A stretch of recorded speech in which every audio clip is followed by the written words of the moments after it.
Margaret was a worker. She was a really warm person. She was very relaxed and made you feel immediately at ease. She had curly grey hair, she wore glasses. I remember she had a little garden in the front with flowers growing in it. It was very tidy, obviously well kept. She liked being out and doing things. She was an active woman.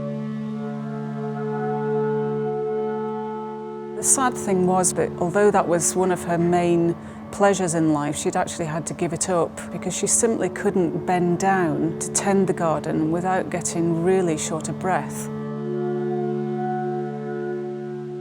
She ended up having to employ somebody to do what was the one hobby that she really loved. Margaret grew up in an area of the northeast which is associated with mining and heavy industry.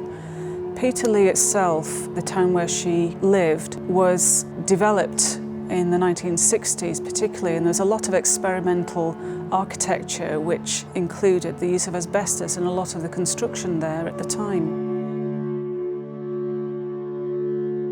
It was in the 1960s and 1970s that Margaret worked in two local factories in Peterlee where she was exposed to asbestos dust.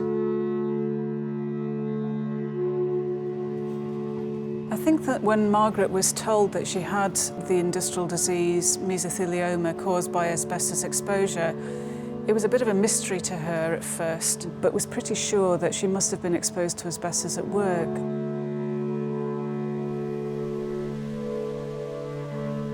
It's not until 2014 that she suddenly developed symptoms. So this is many decades after she'd actually been exposed to asbestos, and this is because mesothelioma has a long latency period.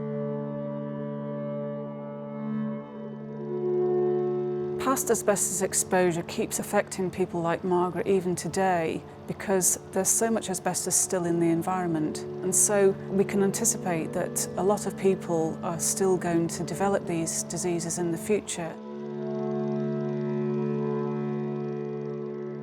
Margaret was fighting for recognition that she had been exposed to this substance at work and, through no fault of her own, had been given a terminal disease as a result.